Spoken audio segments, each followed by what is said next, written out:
আমি 365 দিনই মাসে 30 দিন 24 ঘন্টার মধ্যে 18 ঘন্টা আমি ক্যানিং পশ্চিমের এই এলাকার মানুষের সাথে থাকি। আমার বাড়ি তো কলকাতা বা সোনারপুর বা গড়িয়া নয়।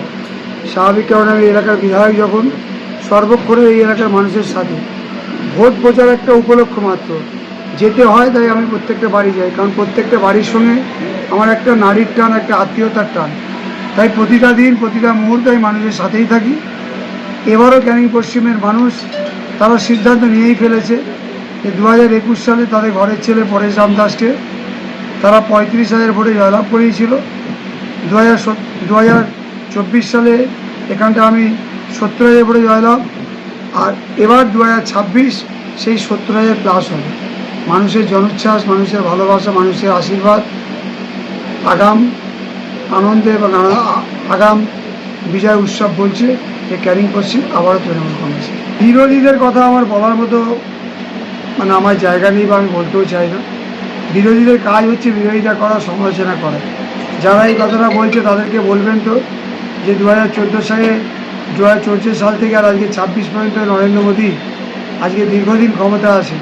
মানুষকে বলেছিল বেকারদের 2 কোটি চাকরি দেবে বছরে, আর 15 লক্ষ টাকা অ্যাকাউন্টে দেবে গরিব মানুষদেরকে। তার কথা কি পূরণ হয়েছে?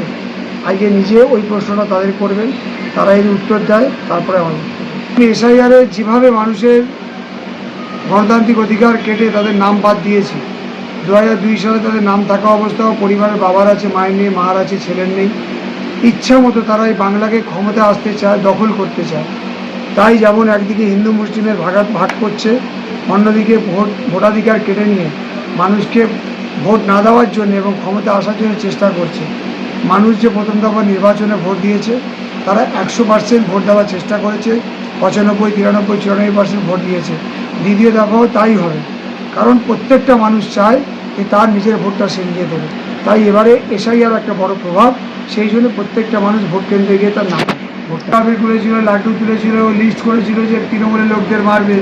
এ একটা হুইসপারিং ক্যাম্পেইনের মতো, মানুষের মধ্যে এমন যে এই আসছি বলে তুলে দিবে।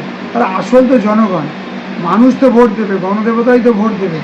মানুষ যার সিদ্ধান্ত নেওয়া নিয়ে ফেলেছে, ওরা যাই করছে করুক। 4 তারিখে ওদের সঙ্গে দেখা হবে, সবুজ আবিরে খেলা হবে। এখানে 2.5 লক্ষ 3 লক্ষ মানুষের বসবাস। একটা বিধায়ক হিসাবে, একটা জনপ্রতিনিধি হিসাবে প্রতিটা মানুষের 100 কাজ করা অসম্ভব। এটা কেউই পারে না, ভগবানও স্বয়ং পারবে না। মানুষের অভাব অভিযোগ অবশ্যই আছে, তার মধ্যে অত্যন্ত গুরুত্বপূর্ণ জলের সমস্যা। এই গরমকালে জলের স্তর অনেকটা নিচে নেমে যায়, তাই অনেক মানুষ জলটা গরমকালে পায় না।